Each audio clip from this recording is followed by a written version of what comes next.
Okay, well, welcome. So increased workloads after vacation can sometimes cause or equals, right, muscle-caused headaches. And so that's what we're going to talk about today.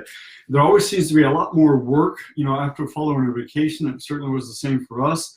And that tends to lead to long hours at work, and that can cause some serious headaches at times. We know that following vacations, we're going to have just over the years, a lot of clients that are going to be complaining about headaches because they tend to have to ramp up their work once they get done with the vacation. That's the same thing that happened with us. Christina had several days following our vacation, that long days, and she got a very serious headache. And eventually, as I was working on here, unfortunately, it wouldn't get any better. And Christina got into some work in some areas, and that seemed to release the specific area that was causing one of her headaches. And then I was able to get in and work on some others and reduce the whole thing. So the reason why we are doing these Facebook Lives is to help you understand that a lot of your body aches and pains can be caused by overly tight muscles. And overly tight muscles can cause some very significant pain. This one certainly caused some big time pain for Christina. So you can take control of that. And a lot of these muscles, you can do the work and you can get it to reduce. And you can do that before before this becomes a much more serious problem. So that's the wonderful thing about these working on muscles and taking care of your self-care. I am Brian Hagan from Your HealthySteps. Christina and I are the creators of the Ultimate Foam Roller Blueprint. We teach purposeful foam rolling and purposeful self-care skills so that you can be active and pain-free. This is for educational purposes only. We're just giving you 15 years of neuromuscular massage therapy, the things that we've learned over the years. There you go. All right. So I think pretty much all of us know that headaches can be pretty debilitating. Even one of those the people that don't get them very often, when we get a headache, it can be quite debilitating. It can impact our work. It can impact our work relationships, our home relationship, our relationship with our spouse. It can even impact our free time, which is incredibly frustrating. Now, there's been a lot of talk about headaches out there. There's so much research, all this talk and lectures and all this stuff. The one that I don't see a lot of is muscle-caused headaches. And we see that a lot just because of what we do. So that's what I want to talk about today. Now, if you think about, this area right here between the upper back, the shoulders, the back of the neck, the side of the neck, the front of the neck, the jaw, the side of the jaw, the front of the jaw, around the eyes, around the forehead, the temples. This whole region there is a tremendous amount of muscles in this area.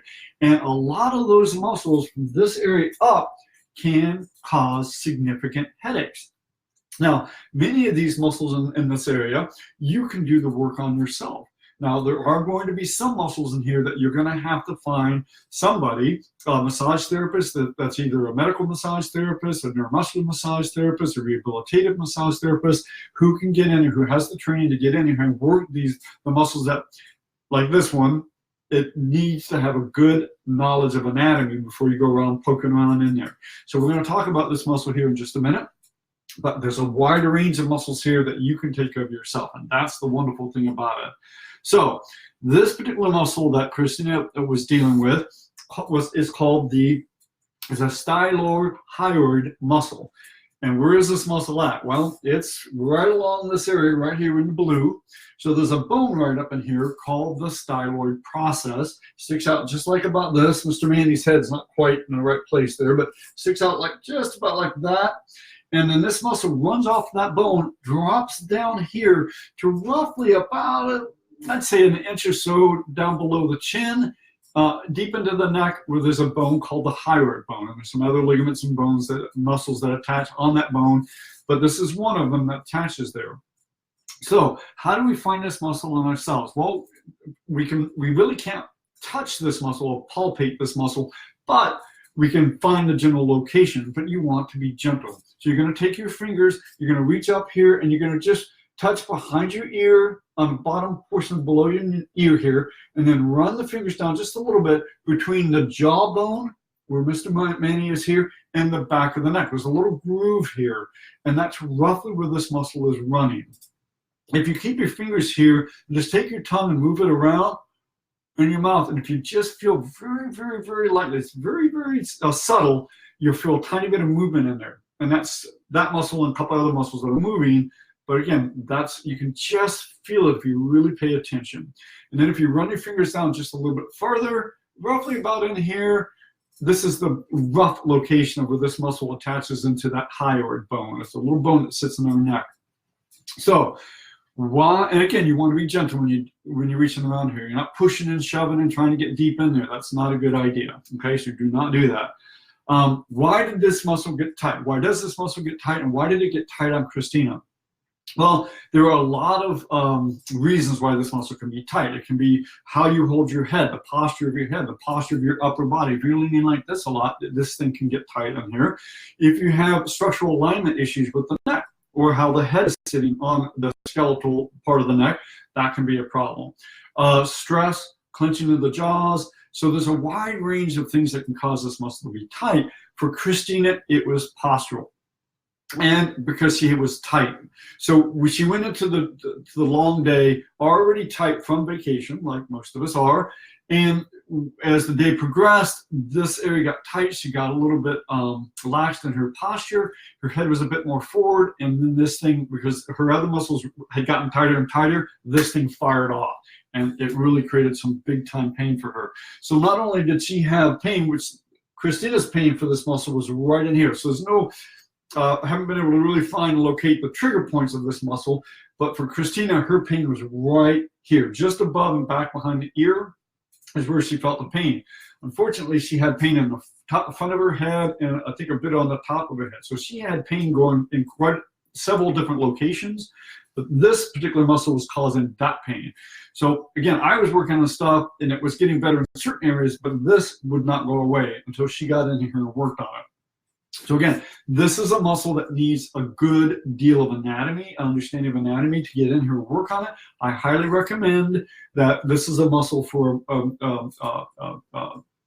rehabilitative, medical, or neuromuscular massage therapists to get in and work on it and take care of it. The good thing is that all this other stuff, you can do a good amount of it.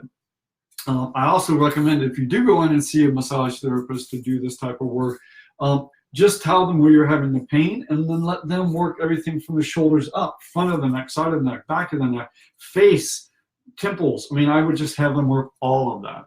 And so again, that's what Christina did. She worked that little muscle in there, and then I was able to get in and work other areas, and then with some foam rolling, some stretching, boom. All three different points of headache that she was having just disappeared. And they have stayed gone yesterday and all day today. So far it's good, right? May have to do a little bit more work tonight, but we'll just see how it goes. So again, one little hidden muscle that a lot of people don't even know existed can create a fairly significant pain. All right. So if you like what you see here and you would like to get a free PDF that will show you 4 ways that you can start to reduce tight and sore muscles, and a checklist that will help you develop a good start to a great self-care routine, follow the link below. All right, this is Brian Hagan from Your Healthy Steps. Have a great day.